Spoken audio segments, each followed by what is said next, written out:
राजनीति में किसी भी दल का अस्तित्व केवल चुनाव जीतने तक सीमित नहीं होता, बल्कि असली चुनौती सत्ता से हटने के बाद शुरू होती है। यही परीक्षा आज अखिलेश यादव के सामने खड़ी है। 2012 में जब समाजवादी पार्टी की सरकार बनी तो मुलायम सिंह यादव ने प्रदेश की बागडोर अपने बेटे को सौंप दी। अखिलेश ने सत्ता संभालते ही नई राजनीति का दावा किया, लेकिन 2017 में सत्ता गंवाने के बाद उनके नेतृत्व की असली परीक्षा शुरू हुई। सवाल ये है कि क्या वो अपने नेतृत्व में समाजवादी पार्टी को एक मजबूत संगठन बना पाए या फिर उनकी रणनीतियों ने पार्टी को कमजोर कर दिया। समाजवादी पार्टी की सबसे बड़ी ताकत उसका जमीनी संगठन हुआ करता था। कार्यकर्ताओं की सीधी भागीदारी और उनका मनोबल पार्टी को मजबूती देता था, मगर अखिलेश यादव के नेतृत्व में ये व्यवस्था कमजोर होती चली गई। सत्ता से बाहर होने के बाद पार्टी को नए सिरे से खड़ा करने की जरूरत थी, मगर अनुभवी नेताओं को दरकिनार करने और संगठन को नवरत्नों के सहारे चलाने की रणनीति ने पार्टी को भीतर से खोखला कर दिया। शिवपाल यादव से टकराव, आजम खान से नाराजगी और कई अन्य वरिष्ठ नेताओं की उपेक्षा के कारण समाजवादी पार्टी का आंतरिक ढांचा हिल गया। नेताजी मुलायम सिंह यादव की सबसे बड़ी खासियत थी कि वो कार्यकर्ताओं से सीधा संवाद रखते थे। वो जमीनी स्तर तक पहुंचकर न केवल संगठन को मजबूत करते बल्कि छोटे कार्यकर्ताओं को भी बड़ा नेता बनने का अवसर देते थे।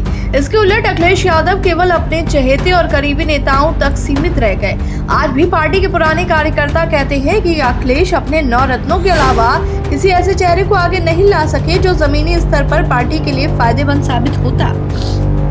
2017 में सत्ता जाने के बाद अखिलेश ने संगठन को मजबूत करने के बजाय गठबंधन की राजनीति पर ज्यादा भरोसा किया। 2019 में बसपा के साथ चुनावी तालमेल किया, मगर ये बुरी तरह विफल रहा। 2022 में छोटे दलों को साथ लेकर भाजपा के खिलाफ चुनाव लड़ा, मगर फिर भी निर्णायक सफलता नहीं मिली। ये सवाल उठता है कि क्या अखिलेश यादव को गठबंधन की राजनीति का सही अनुभव नहीं था या फिर वो संगठन निर्माण में विफल रहे। समाजवादी पार्टी को जमीनी स्तर पर मजबूत करने की जरूरत थी, मगर अखिलेश यादव इसे केवल सोशल मीडिया और प्रेस कॉन्फ्रेंस तक सीमित रखे रहे। भाजपा सरकार के खिलाफ बेरोजगारी, महंगाई, किसान आंदोलन, कानून व्यवस्था जैसे तमाम मुद्दे थे, मगर सपा कोई बड़ा आंदोलन खड़ा नहीं कर पाई। विपक्ष में रहते हुए उन्होंने सरकार को घेरने के कई मौके गंवा दिए। अब सबसे बड़ा सवाल यह है कि क्या अखिलेश यादव अपने नेतृत्व को सुधार पाएंगे? क्या वो पुराने नेताओं और जमीनी कार्यकर्ताओं को साथ लाकर पार्टी को फिर से खड़ा कर पाएंगे? क्या वो नवरत्नों की राजनीति से बाहर निकलकर समाजवादी पार्टी को उसकी पुरानी ताकत वापस दिला पाएंगे? अगर नहीं तो पार्टी धीरे धीरे कमजोर होती जाएगी और उत्तर प्रदेश की राजनीति में सपा का प्रभाव सीमित हो सकता है। अगर नेतृत्व शैली में बदलाव नहीं हुआ तो समाजवादी पार्टी का हश्र भी बसपा जैसा हो सकता है।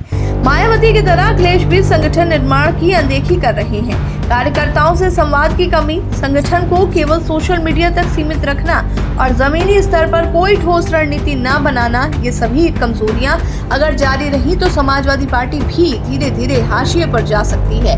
समाजवादी पार्टी को पुनर्जीवित करने के लिए अखिलेश यादव को जमीनी राजनीति में उतरना होगा। उन्हें न केवल वरिष्ठ नेताओं से संवाद बढ़ाना होगा बल्कि पार्टी के पुराने कार्यकर्ताओं की उपेक्षा बंद करनी होगी। सिर्फ सोशल मीडिया और प्रेस कॉन्फ्रेंस के जरिए राजनीति करने से जनता के बीच प्रभाव नहीं बनता।